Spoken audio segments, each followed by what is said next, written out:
Okay, good afternoon and good evening wherever you may be. Thank you all for joining us. My name is Dave Wilton, and I am the Professional Development Manager here at Facing the Future. And I would like to thank you all for joining us, and we're going to get started here in just a minute. It looks like most everybody that's going to be joining us has joined us. So yeah, that disembodied voice you hear, that's yours truly, Dave Wilton.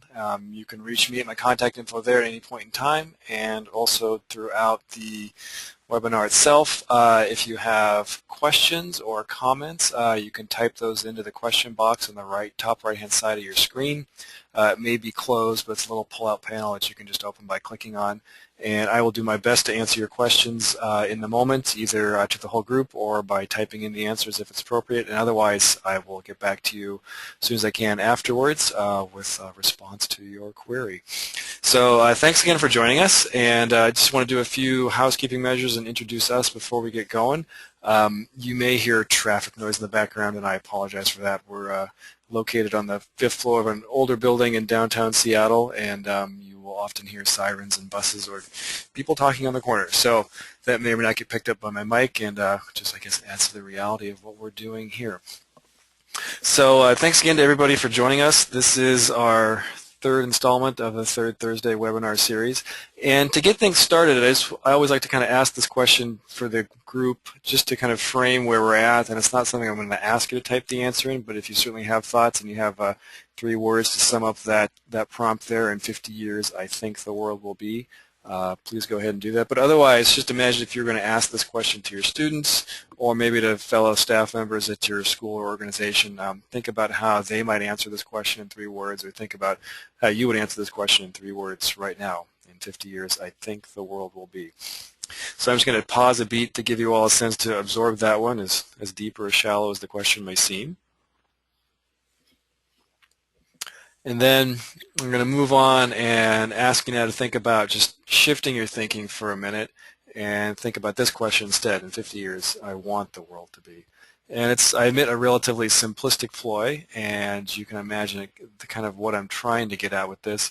But the idea in some ways, I think if you think about it, is in some ways more complex, especially if we're asking our students to ponder, or ourselves for that matter, how we think the world's going to be based on what we hear and see and know right now, and the reality of that versus, how do I really want the world to be in 50 years? Which 50 years from now, if I'm alive then, I would be very fortunate. And whereas most of our students, I would like to think, will certainly be alive and members of society and contributing to that and wanting it to be the way they want it to be.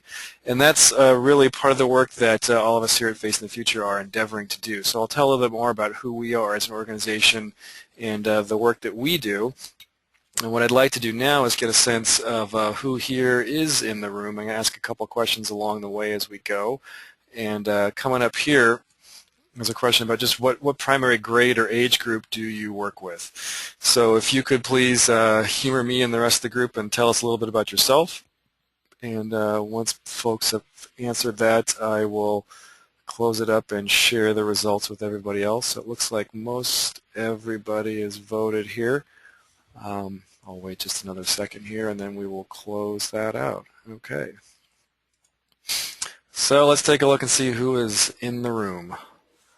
And it looks like we've got a majority of folks in high school and or post-secondary, and a few folks who work with all grade and age ranges. So that's great. So it's unusual for us to not have anybody from middle school or elementary, and given what we're going to be talking about today, that actually might work out better because it's going to be, I think, a conversation more useful for the middle and upper grades than elementary school for sure. So let's go ahead and close that one out, and I'm going to get back to the page we were on here. And coming up next is a quote from Paul Hawken, who you may be familiar with once upon a time as the founder of a garden company, but has since gone to become a much more of a thinker and writer around topics that are probably familiar to a lot of us if you're tuned in here. And I'm not going to go through the effort of reading this to you all because I know you can read as well, but I like to share this quote because I think it kind of encapsulates some of the idea behind the thinking and wanting activity that I just asked you to go through as a mental exercise. And I like it because he really is looking at, if you don't understand the science about what's happening and aren't pessimistic, like he says, then you try to understand the data. but if you look about the world and see who's actually working on these issues, which I would say definitely includes all of you who are tuned in here today. And if you aren't optimistic about that, then you don't have a pulse. And I think that then encapsulates kind of the challenge that we all have as educators of helping our students understand, very pressing global issues and presenting that in the light of you do have opportunities to create the world that you want to have and not have to live in the world that you think it's going to be. And that's not to say that we're all going to, hold hands and sing Kumbaya and everything is going to get better. But the idea is that by understanding issues and their interconnections and being able to think critically about them, we as adults and our students as well have a better opportunity to create the world that we want and be able to live as we would like as citizens and professionals as well. So just a little bit about us, Facing the Future. I know some of you are probably familiar with us as an organization already, but we are a nonprofit. We're based here in Seattle and we're founded in 1995, so we're approaching our mature teenage years. And our main mission is to provide teachers with curriculum resources to engage and inspire your students to think critically about global issues and the interconnections they have between each other, and understand them in the kind of the lens or framework of sustainable solutions and creating that future that we want. So we are a national or really international organization, depending on how you want to look at it. We reach about 1.5 million students, most of whom are here in the U.S. in all 50 states and in over 120 countries around the world. And we do that by creating free and also very affordable, I would say, curriculum resources, including teacher's guides, student textbooks, and 1- and 2-week curriculum units, as well as offering other resources and links on our website, which I'll be talking a little bit more about at the tail end of our webinar today. And we also do professional development and consulting work in the kind of very simple vein that you see here in the form of webinars that you can access live or later on our website, which you'll all get links to do that. And that is the web address to our homepage there, facingthefuture.org. So we're going to be talking today about 2 of what I think are kind of more unsung curriculum units, but I think the most useful, especially for educators who are looking for one place to start and maybe don't know which curriculum piece of ours to use, or don't have the time, or are looking for something kind of more introductory, or have students maybe who are already interested in the subject and you're already talking about it, but you want a one-place stop to shop and get kind of an a la carte menu of lessons that you can use. So the 2 that you see up there, as you can see, both have the same title, and they're kind of a small series, Understanding Sustainability. We've written one for middle school science and the other for use in high school social studies, and that's not to say that their age or grade ranges are exclusive. And because of what we're talking about here, I'm also curious to see just who is in the room and what fields you work in. So I'm going to launch another poll here about your primary subject area. And feel free to click on as many of those as you want, realizing that you often work in more than one field.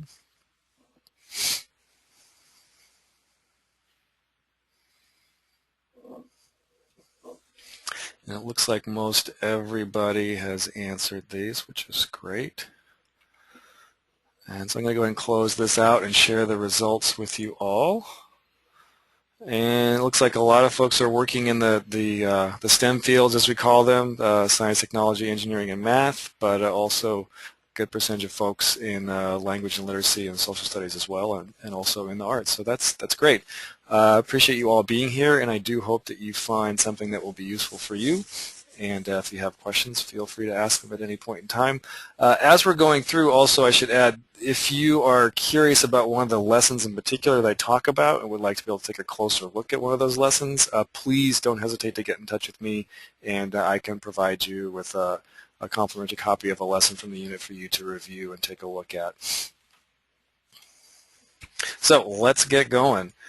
So we're going to first talk about the science unit for middle school, and as we do that, I want to share with you also the definition that I'd say is probably most commonly used for sustainability and sustainable development, which is one that was written in 1987 at the United Nations Brundtland Report, I should say, called Our Common Future. And the definition reads: meeting the needs of the present without compromising the ability of future generations to meet their needs. And I just discovered I have a typo in my slide. That's so embarrassing. Sorry, folks. This definition we use because it's relatively succinct. It's by no means the only definition out there. And one of the things that I've come to discover more recently is I think it's important to clarify that when we're talking about something being sustainable and sustainable development, we're not necessarily talking about sustaining a particular or maintaining a particular lifestyle, but being able to literally sustain an action over time. The more kind of classic definition of that.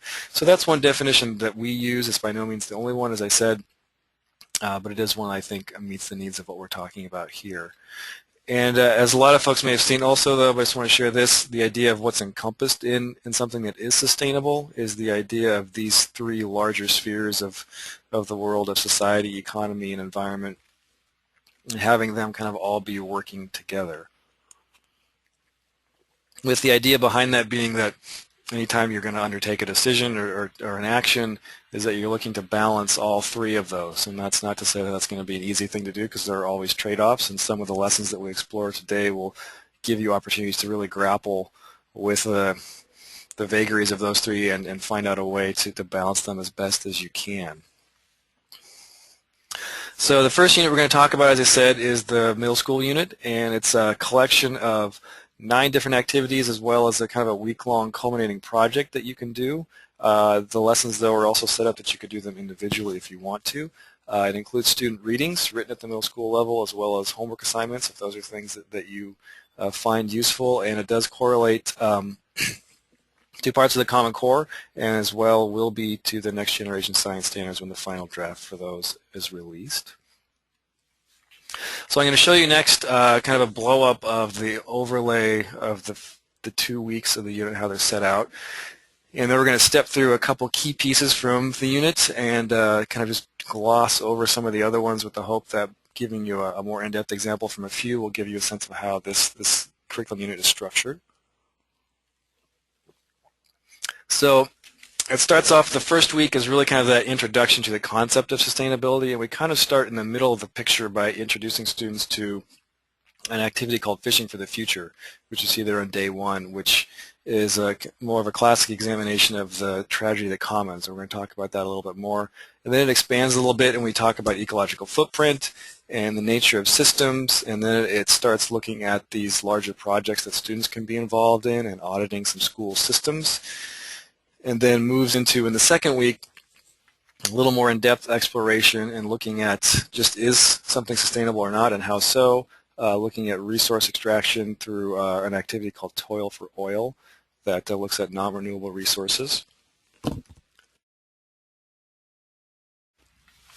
And then we look at another resource, water, and which is kind of renewable and non-renewable at the same time, and then closes up with a kind of a larger culminating activity called Deep Space 3000, which we'll talk about a little bit more in depth. And then there's an opportunity for students to take part in a larger week-long project called Who You Callin' Bigfoot, which is looking at reducing one aspect of our own ecological footprints. So that first activity, if you can, while you're looking at this screen, is imagine in front of you and a group of your students is a bowl of about 15 M&Ms for maybe 4 or 5 students, and that is your ocean, and each of you has a straw in your hand. And the goal of this activity is to have students think about, how do we manage a commonly used resource, and what are the impacts if we don't manage it well, and how can we think about establishing ground rules to maintain such a commonly used resource. So the activity involves, as you can kind of get a sense from the picture here, is students going fishing, and your livelihood are the candy-covered M&Ms that you see there. You can use goldfish or any other kind of small edible object that you can suck up with a straw. And it starts off with the first round, you can only hold the straw in your mouth, and then the second round you can hold the straw in your hands, and then in ensuing rounds you can introduce other technology, perhaps like spoons, where you can harvest even more fish, and your fish reproduce at a rate of 1-to-1, so whatever many fish are left in the ocean at the end, you get to keep those and eat them, and you need to have at least 2 fish to advance to the next round. That, as imagine, you can be a very kind of crazy activity, but I think it's also a great way to get students involved, especially, well, any age really, but middle school is a fun one, and it's getting students to think about, how do I meet my own needs without, kind of foreclosing on future generations' ability to harvest fish as well. And it allows students to understand that idea of what the commons are. And so that can be anything like air, oceans, or space. public lands, and the one I think is more interesting to think about these days, especially, is the internet as a commons, and something that we all, at least in the developed world, kind of take for granted. The Footprint project then moves along after a couple of activities where students are asked to think of one particular aspect of their own lifestyle and to think about reducing its impact. So students spend a whole week then kind of cataloging their trials and tribulations with reducing their impact and keep a small diary of that. So they think about one small thing they can do to reduce their impact and then their daily goal for how they're going to measure this. And you can see here at the end of the week there are some kind of final reflection questions for them to think about: how did it go, what went well, what would you do differently, and think about how would you communicate this to other people. And then the activity also comes with a rubric that you can use so students understand what their expectations are and being evaluated for this in their presentation of this to other people. And that's included in the handout itself. And then the next lesson we're going to do is going to be a little bit more participatory for you all. It's lesson 6 from the unit, which comes kind of right in the middle after students have gotten a larger understanding of sustainability through an ecological footprint activity and then exploring what systems are. And they will be involved in the Bigfoot kind of week-long project as well. And then Is It Sustainable is an activity that asks students to think about what sustainability is. They worked on the definition of sustainability and its 3 key components of economy, environment, and society. And then students brainstorm and analyze and write about the sustainability of various actions that may be taken by a business or a government or an individual using that 3-ring Venn diagram that we saw before there. And there's kind of a simple introduction to this activity that I'd like to do with you all, which is I want you to imagine that you are going to be going shopping and you're going to buy an apple. And take a minute to think about if you were going to buy a red apple or a green apple. That's all the information you have to make your choice. Which one would you like to buy?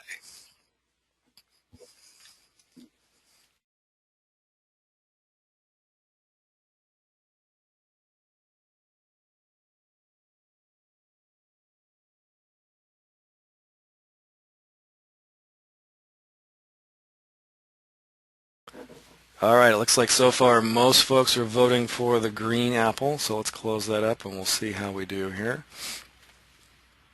We're split pretty evenly, 1/3, 2/3. So you can take a look at that. Looks like most folks like the green one, and I'm going to lead you through a few questions to have you think about what might change or keep your decision the same way.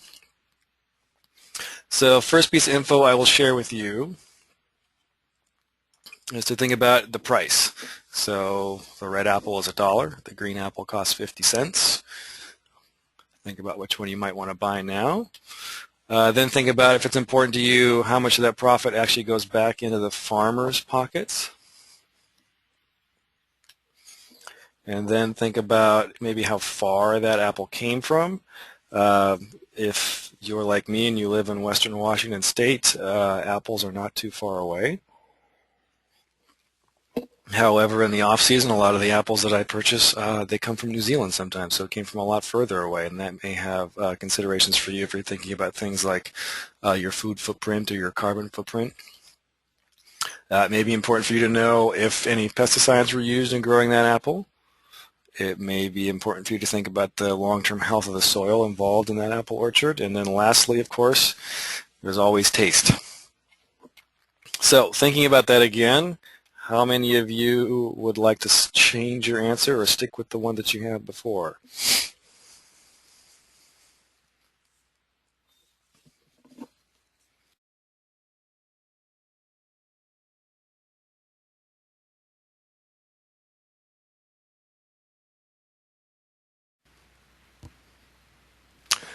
All right, looks about like everybody has voted here. Oh, not quite, still a couple folks voting.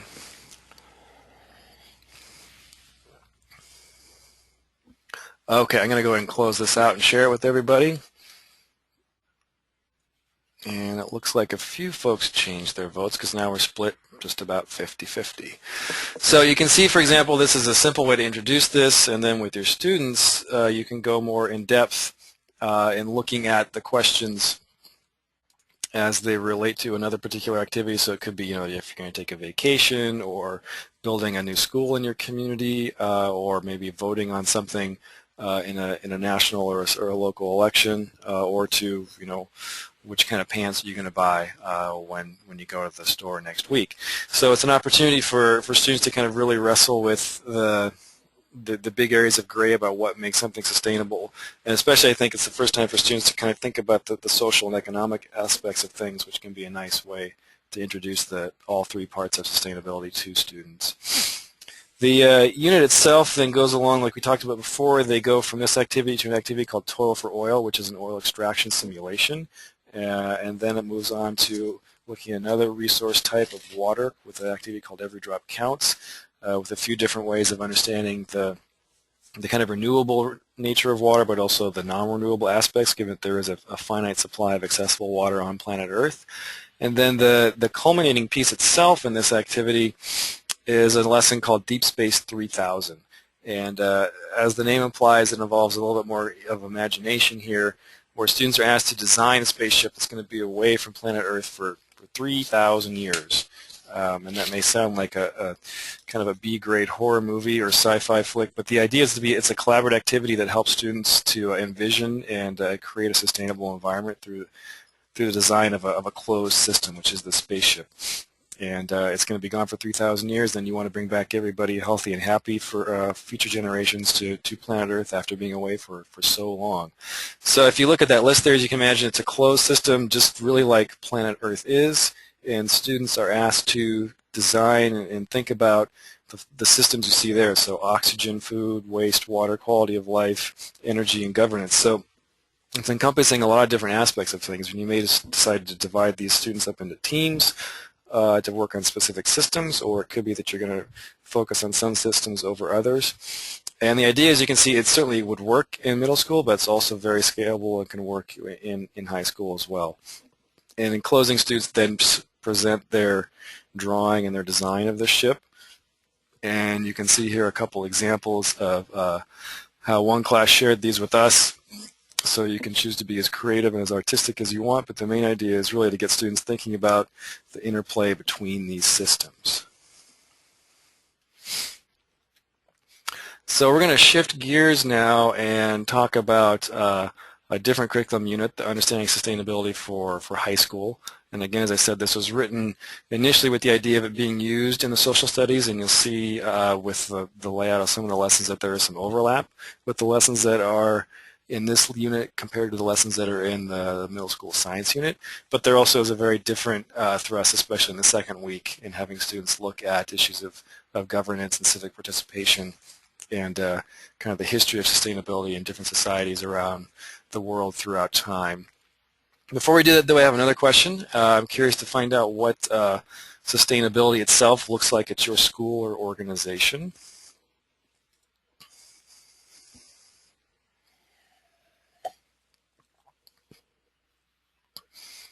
And so take a second to think about what that looks like for you, and it's always, I think, interesting for everybody in the room to see how the idea of something being sustainable plays out with different groups around the country.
I apologize, folks. It sounds like some of you weren't getting sound. So we're going to keep going. But you can see here, there's links to some other books in there, two by Peter Menzel and one by the author the Story of Stuff book. And hopefully the sound is on for everybody now. It looks like it's been on for me, but I'm not sure. So if you can't hear, by all means do let me know.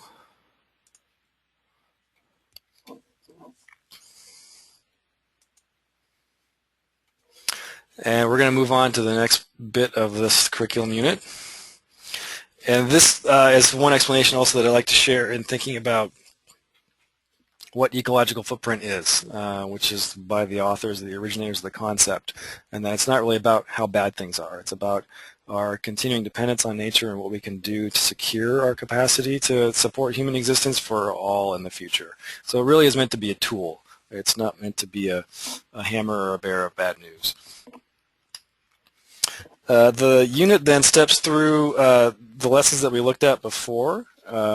Students do an activity called Shop Till You Drop, and another one called Are You Buying This?, which is looking more at the kind of consumer end of things and the impacts of consumption, and also the way that advertising plays a role in influencing and giving us information about what we are buying. And then the second week looks at what makes a civilization sustainable. And this is, I think, an interesting activity in that it looks at different civilizations throughout time. And if you're familiar with Jared Diamond's concept in this book, Collapse, students read about past societies and they draw conclusions about why they failed, and they look at causes of failure and they group them into broad categories. And then students explore ways in which the lessons of the past can be applied to today or to the future, for that matter, to think about making a society more sustainable. And examples that are used, there are short readings for societies around the Anasazi, the Chaco Canyon on Easter Island, the Norse of Greenland, and then the Pitcairn Island, and also the Maya as well, and thinking about what made those societies be unsustainable. And then it closes up, and this last kind of culminating project is an activity called the Three Faces of Governments. And this asks students to think about creating a sustainable national energy policy by obtaining a cooperation and negotiation among the kind of three faces of government, so the state, government, civic organizations, and the private sector as well. And so you've got students representing each of these areas, and they have to work together to think about accomplishing their individual policy goals and needs, as well as forming coalitions with other groups to strengthen their overall energy policy. And then the policy proposals are presented, and one big plan is selected to become the national energy policy. And so students are broken up into groups. There's the teacher is the president, and you have two students maybe who work for the Environmental Protection Agency, students with the Department of Energy. For civic organizations, you have students involved with environmental, economic, and then homeowners associations. And the private sector, you have students who are representatives of various groups in the energy industry, from coal to nuclear to wind power. And they have to come together and create this national energy policy.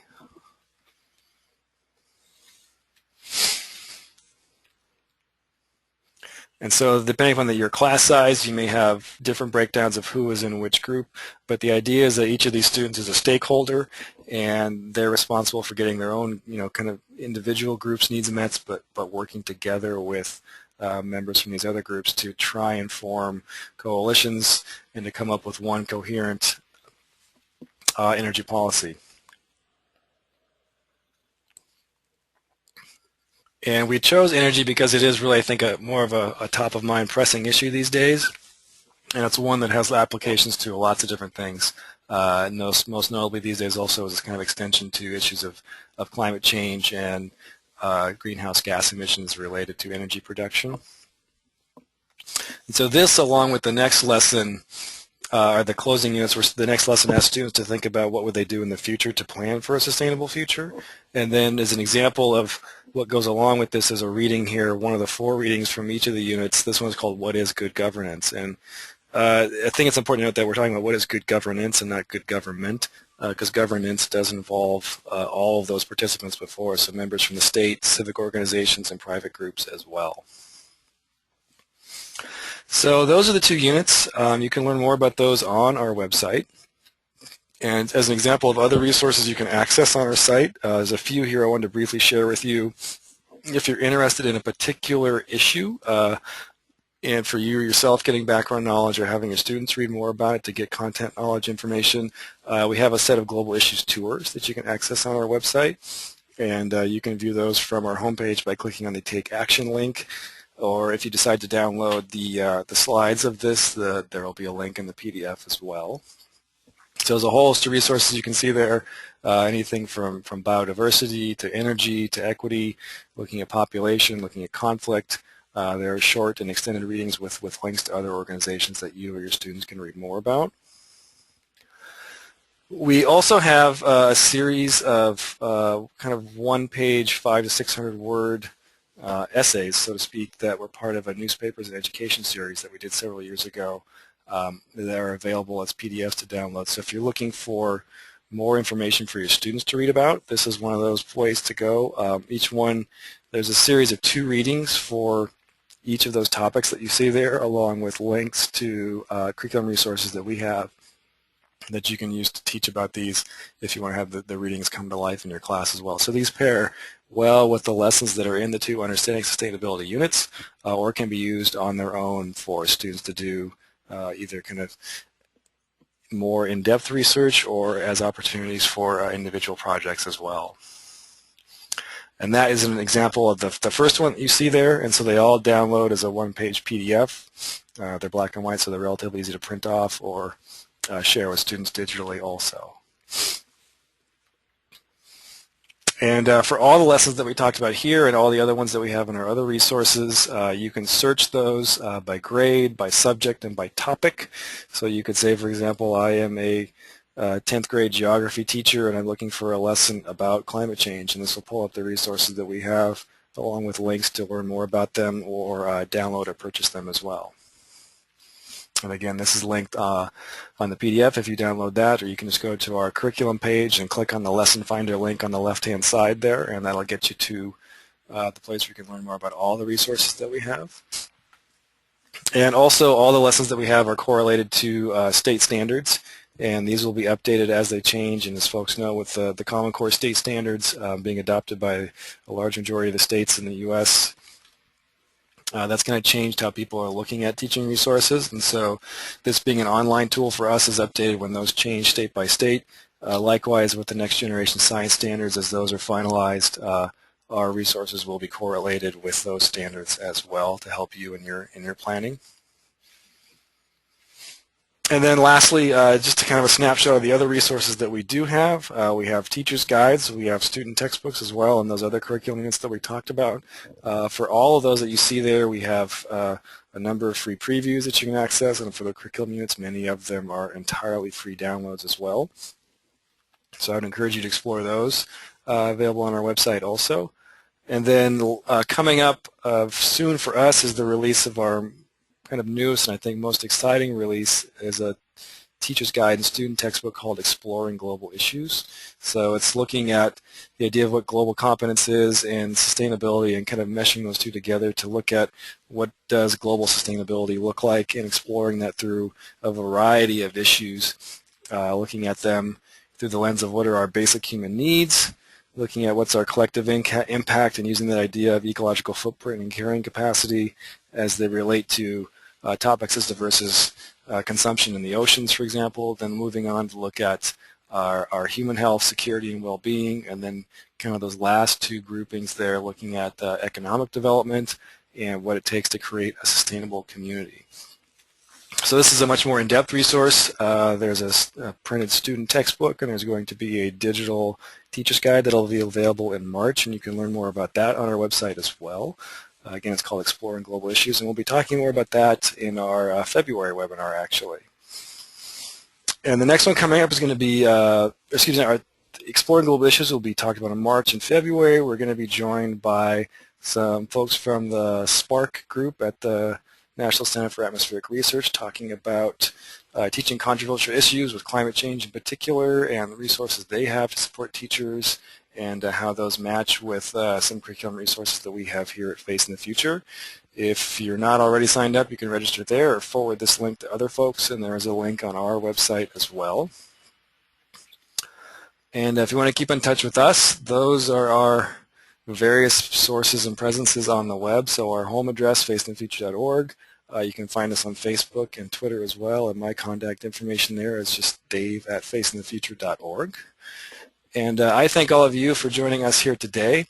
I would truly appreciate your feedback. There'll be a short survey that pops up after you exit the webinar, and you can fill that in there. It certainly helps me inform our webinars for the future and my work here at this organization. And you can access an archived copy of the webinar on our YouTube page, and you'll all be getting a link to download these slides as a PDF as well if you like those. So like I said, if you have any questions, feel free to get in touch with me or just type them in the chat box there. And I will leave you with this quote from Buckminster Fuller. And thank you all for joining us today, and I hope you have a good afternoon or evening.